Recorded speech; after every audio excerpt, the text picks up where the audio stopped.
And here he is, top prospect in the Chicago Cubs system, Pete Crow-Armstrong, also known as PCA, probably one of the best nicknames in the minor leagues right now.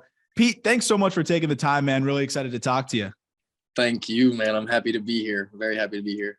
So first of all, and I feel like this has been a trend, the last few guys I've had on the show have all had phenomenal years. And I have to congratulate you as well on having a phenomenal year. Had your fellow, I guess not teammate, you guys didn't overlap, but Matt Mervis, you will be teammates soon. But organization mates, I guess the best way to say it, had him on. He just talks about how incredible you are as a baseball player. I think what you do on the field, both sides, speaks for itself. But you had a phenomenal season after coming off of an injury, which we'll talk about a little bit, but how good did it feel for you just to get out there and do what you did? And just take us through kind of what your emotions were after this season.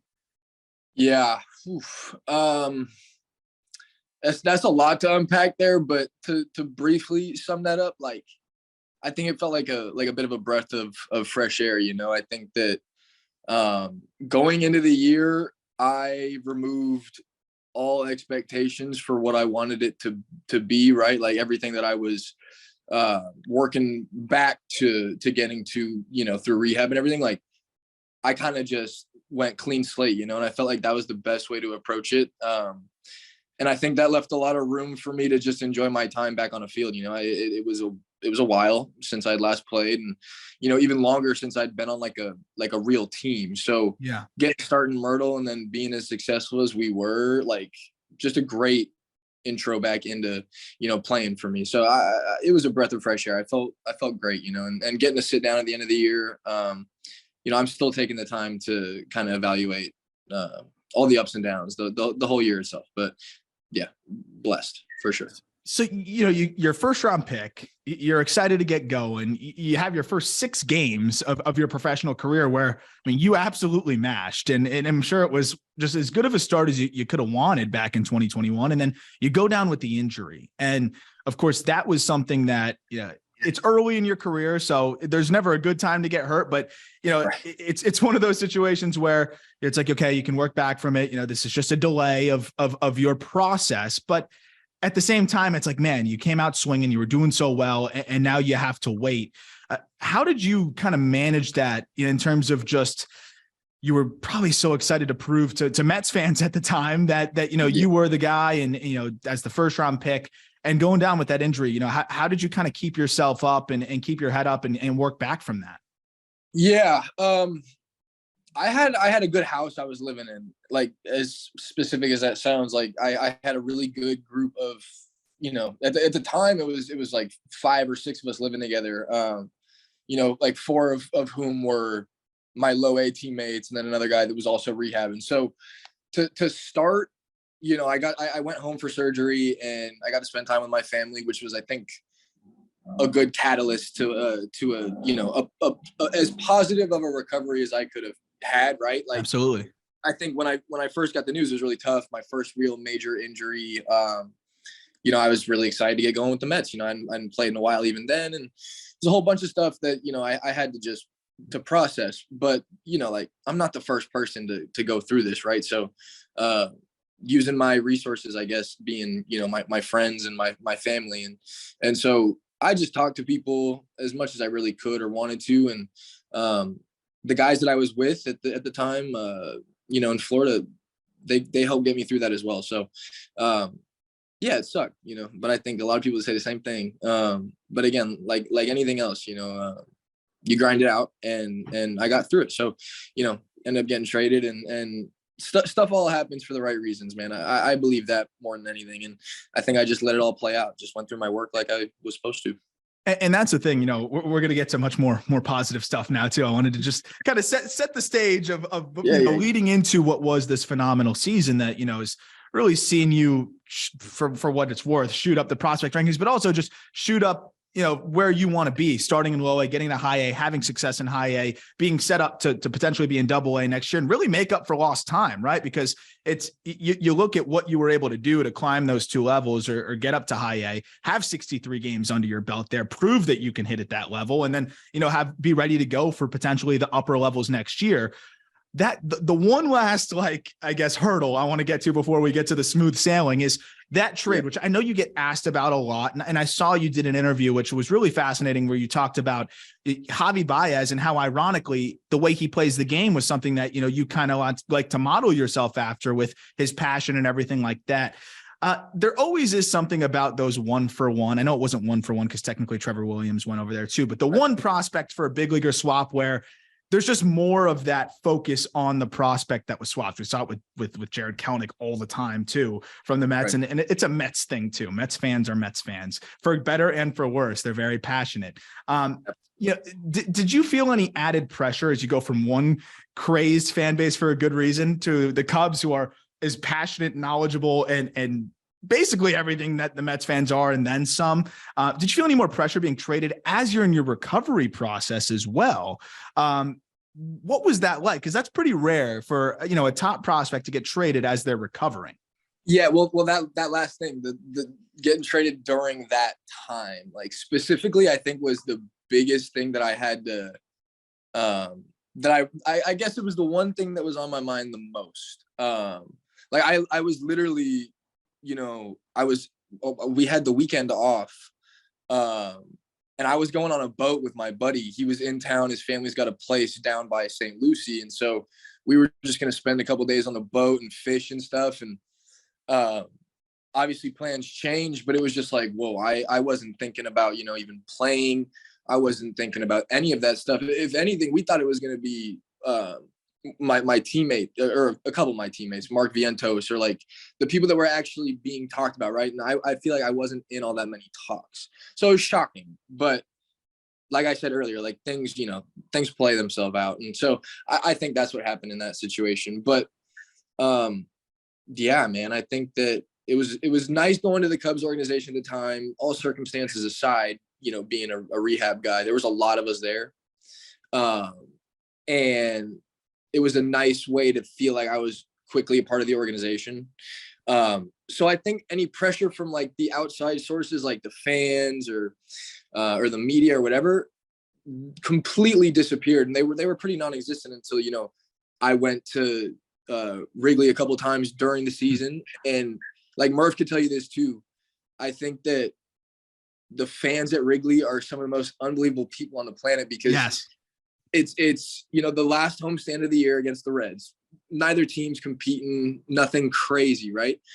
40,000, 46,000, 44,000 fans all 3 days of the homestand. And you're like, wow, like, this is what I'm getting into, right? So if anything, I think the fan base is going to make things more exciting. And it's, again, like, I think a lot of people can say the same thing. Like, it adds like another push for you, adds to your drive. So I wouldn't say there is any pressure. I think all the pressure that's ever going to be, really weighing down on me is going to come from myself. But again, that's like another thing you work through. So yeah, it's a great place to be, man. And I'm excited to continue to try and get up there, I mean, it's amazing. It was specifically Merv talked about that in the interview earlier this week, about that experience that you guys had, and also just how knowledgeable these Cubs fans are about their farm system, about their prospects. Whenever I put out, anything on the Cubs farm system, they eat it up, and it does as well as anything we're going to put out at Just Baseball. But going to that organization that's really headed in a great direction, and they've built a lot of organizational depth, a lot of talent there, and you can see what they're doing at the big league level. And seems like they're going to make some moves. That seems to be what the reports are, right? But you go to this org, and they've done a good job lately of developing talent. And again, you're one of the many examples this past year of players who just seem to take that next step over the course of the season. For you, it was really just getting on the field, because we didn't even know what that step would be, as we only had 6 games from you before that. So what was working for you this season? Was there a little bit of, shaking the rust off in the beginning, or did you feel like the bigger challenge came when you had to get to high A? Because you're in low A, for those listening who maybe don't have the numbers in front of you.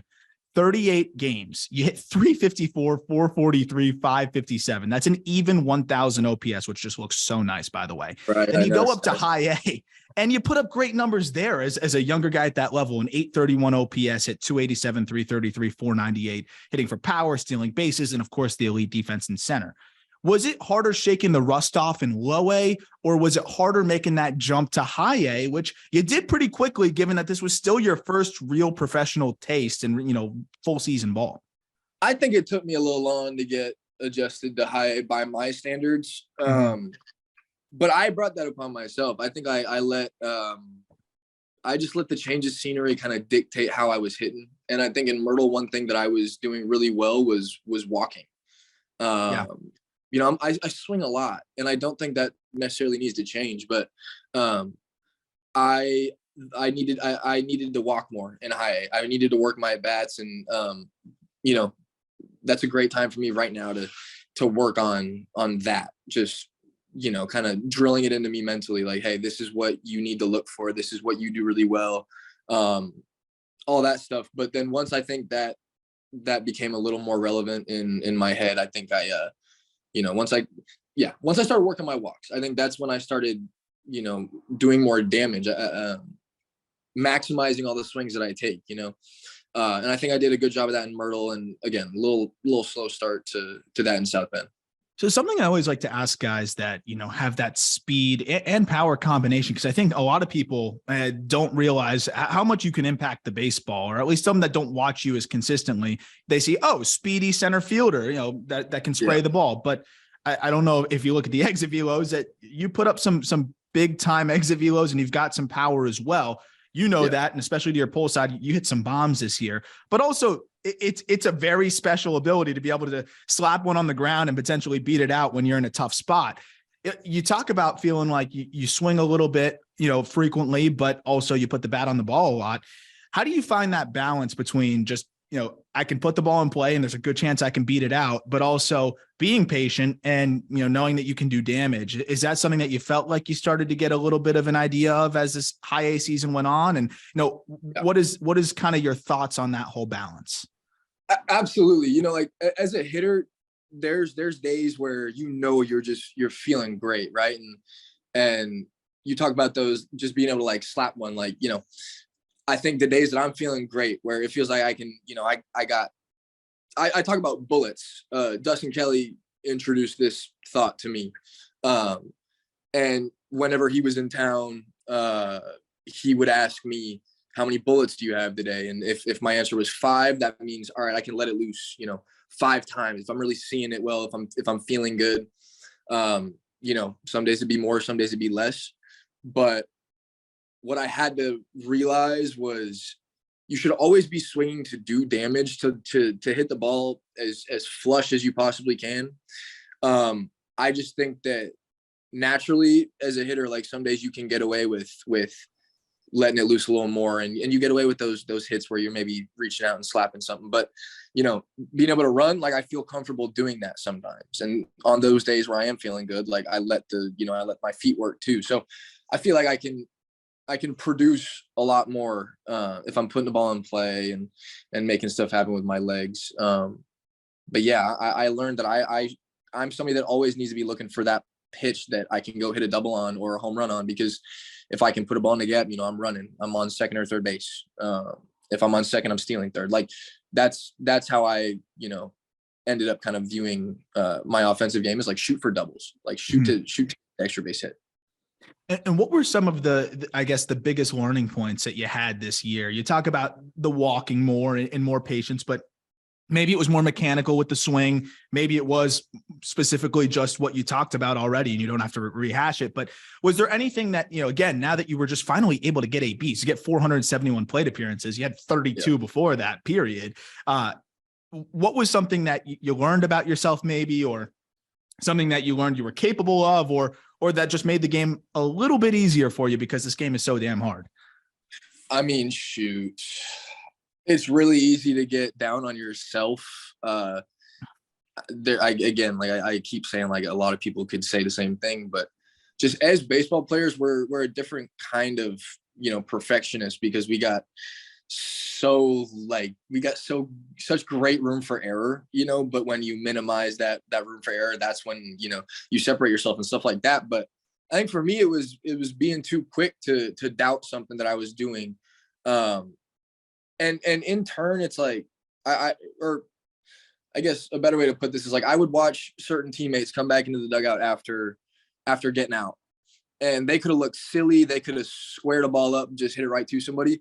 A lot of these dudes came back smiling or talking to somebody or talking to themselves. And a lot of times I think I let my emotions kind of distract me from the bigger purpose of winning, right? Like I never wanted to be selfish, but I think there were times where I was. And so I think coolest learning experience for me was just being able to like watch teammates that I respected, you know, and see how they on the field. Because I really think that you could take something from everybody, man. Like, you know, I Merv and I, when we get together, we have little conversations about that stuff too. And, you know, he's an emotional guy when he plays, he wants to do really well.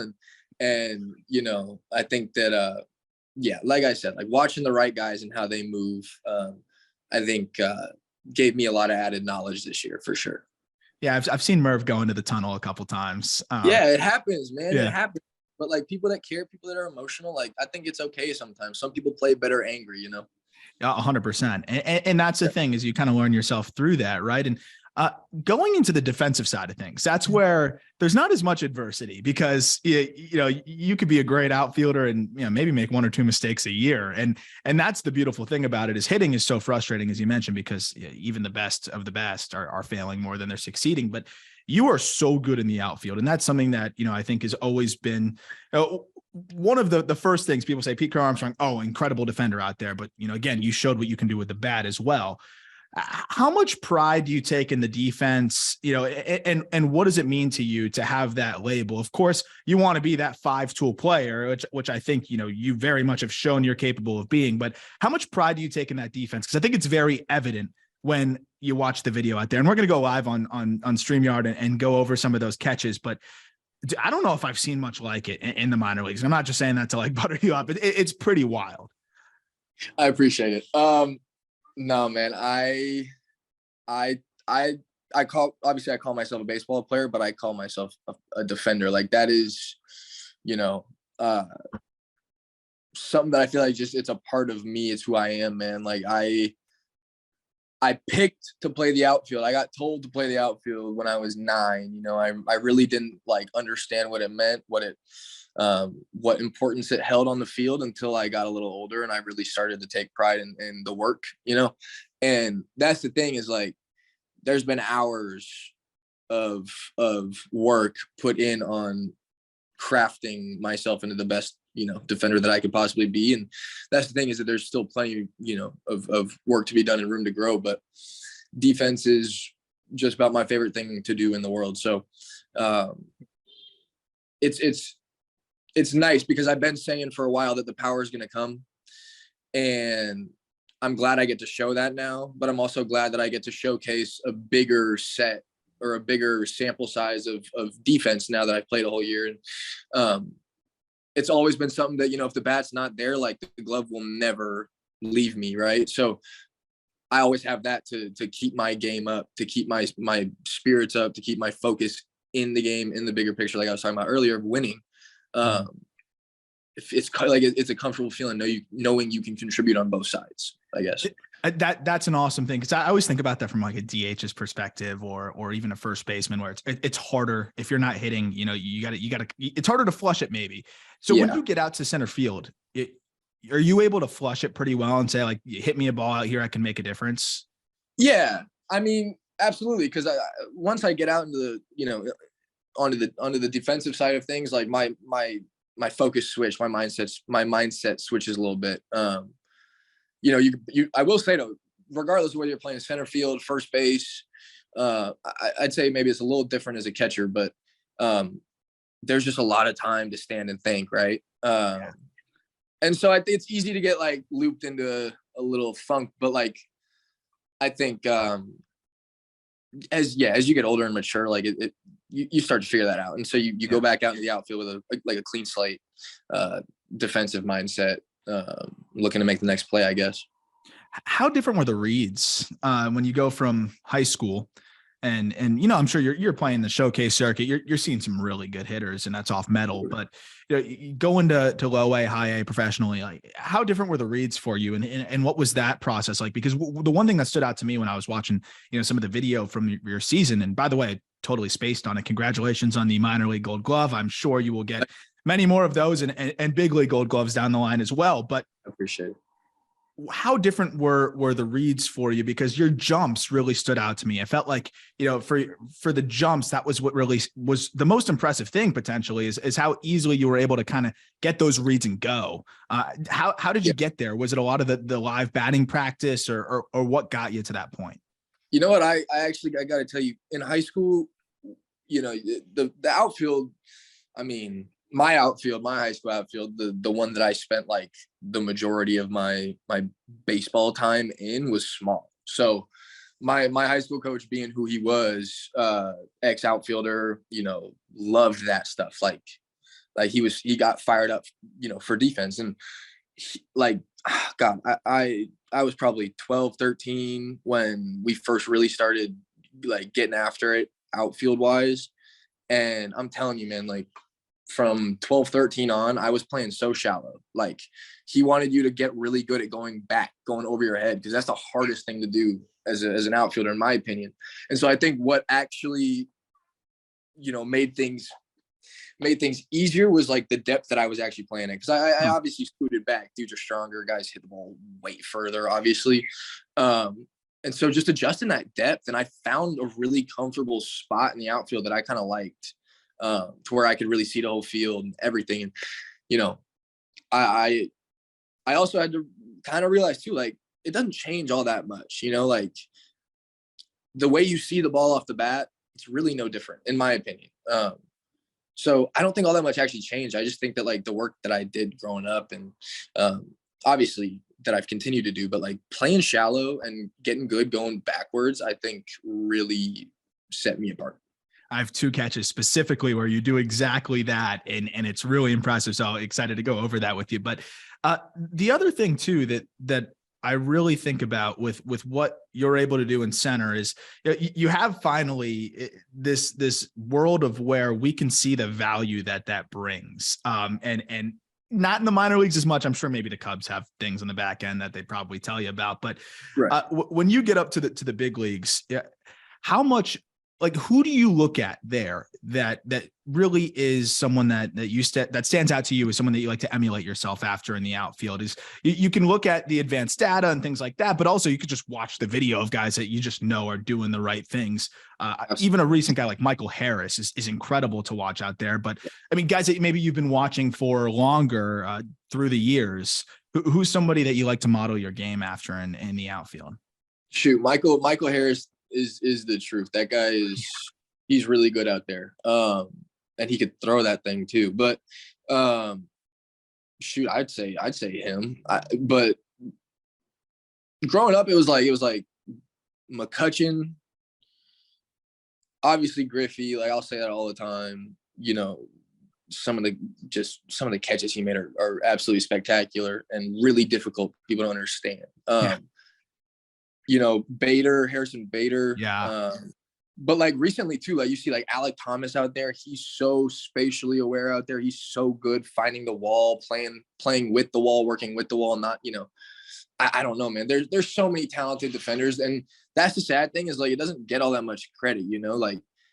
And it's kind of funny too, because a lot of the times, if you're talking about Michael Harris or you're talking about McCutchen, like you're talking about their bat a lot of the time. So it's like, any way you try and talk about defense is always going to get overshadowed a little bit.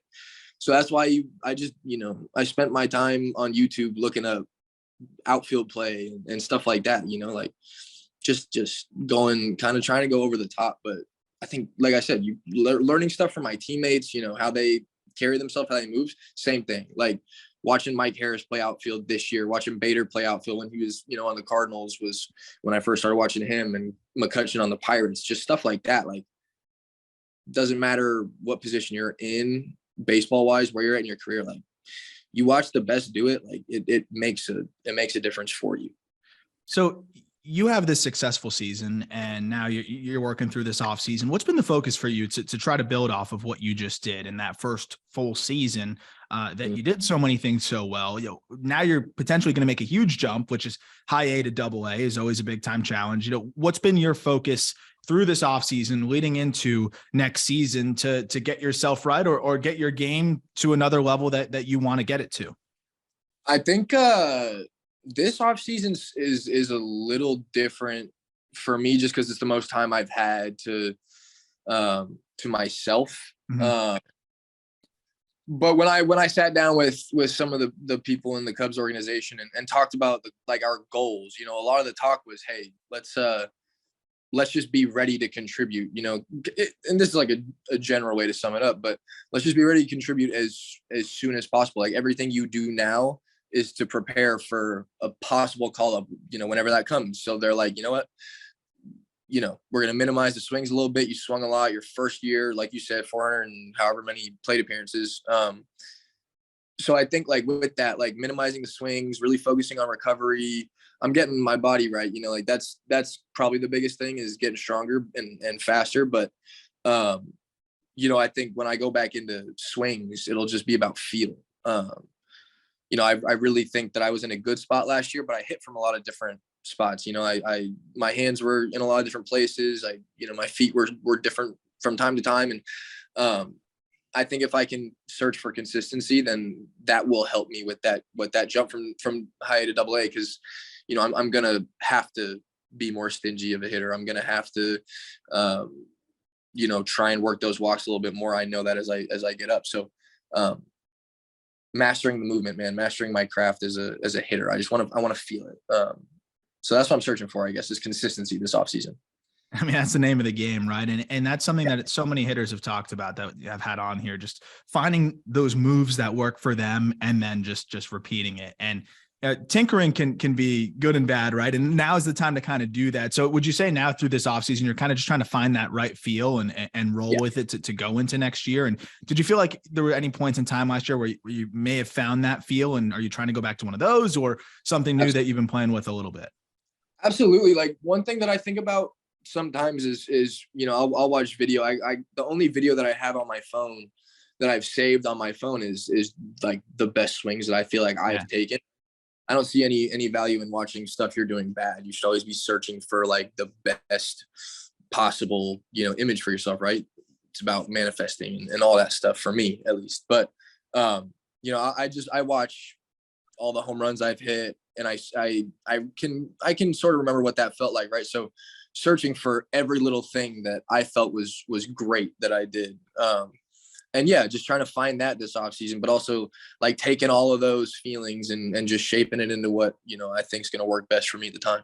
But and like the tinkering thing, like I tinker and I think that's okay. I just think if you're going to, completely change things up and, it affects what you're doing at the plate, like that's obviously, you got to stop that. But I think tinkering is okay to a certain extent. Oh, makes sense. And so what would be a successful 2023 for Pete Crow-Armstrong? Wherever I'm at, just to be able to, winning felt good last year, right? Like going through a full second half with South Bend, a full first half with Hurdle. Great, both great spots to be. Like we were winning in both places, right? So just being with a consistent team, going through the ups and downs of a season with the same group of guys was such a good feeling coming out on top. So it honestly doesn't matter where I'm at next year, where I finish. I'm searching for that again, another ring in the Cubs organization. And, if that's in double A, that's great. If that's in double A and triple A, that's great. If that's in the big leagues, like that's obviously the goal, right? So yeah, just we're looking to win. And that's kind of all that's on my mind, man. I'm starting to get the itch again. I want to go play. I want to go with my boys, and that's what I'm looking forward to the most. That'll be a successful 2023. And that's what stands out to me with this Cubs system is it seems like a lot of you guys are good friends and enjoy playing with each other. And it seems like there's a really nice group there of guys that are really excited to climb through the ranks together. Absolutely. The one thing that really stands out to me too with what you guys are building there is that it seems like each team in the organization either won at a certain level or won it all, even from double A to triple A or whatever it may be. So the last thing I'll say to you is Michael Harris, he did, make that jump from double. And if we're talking about Michael Harris, and, I know you can only control what's in front of you, but you talk about what the Cubs said to you. And ultimately the goal is always to get to the big leagues as soon as possible. But having that conversation with the Cubs, seeing guys like Michael Harris, Vaughn Grissom make those jumps from double A, and especially when Harris has you and Harris have very similar games, that translates kind of quickly. Like you said, even if the bat's not totally there, you're going to offer a lot of value with the glove from day one. How do you balance those super lofty goals while also staying in the moment and just trying to win ball games in high A, double A, wherever, triple A, wherever you are? Yeah, that's a good question. Like whenever somebody new gets called up to the big leagues, especially if they're an outfielder, like if they're a Mike Harris type, or when Alec Thomas got called up, when whatever, like Stephen Kwan, like all those guys, those are all guys that I'm looking forward to competing against at the highest level. So whenever a new one gets up there, I'm like, all right, I'm shooting for you next. Just to be like that next guy that's talked about like that, but there's no rush. I don't feel any rush to get up to the big league. So it's good that I can just, I can be here, because what the Cubs want from me is what I want to do. Yeah. I want to get up there when they need me, when they want me up there, and when we're in a position to win and compete. And so whenever that comes, like that's when I'm gonna be ready, and that's when I'm supposed to be up there. But like that's what's cool about it, is you always got something to shoot for, something to think about. Obviously we want to win another World Series like 2016, but that will always be on our mind, I think. And so like getting to use other guys like Mike or even Merv, like I want to catch Merv because I'm just excited to play with him, but I want to be up there so I can play with these guys and build off these guys, and especially with what we got in the Cubs organization specifically. Like it's exciting times around the place. It feels like stuff's happening, it's a crazy energy that's there. So, time will tell. That's all I say. I don't know. Yeah. We'll see. I'm just excited. I know Cubs fans are hoping that day comes as soon as possible. And I know they are very excited about your future with the Cubs. And I am as well. It was awesome to watch you play this year. And I can't wait to see you continue to climb through. Congratulations on an awesome, awesome season. And I can't wait to see how you build on that next year, man. Thanks so much for taking the time to hop on. I appreciate you. This was a blast. Good talking to you, man. Thanks.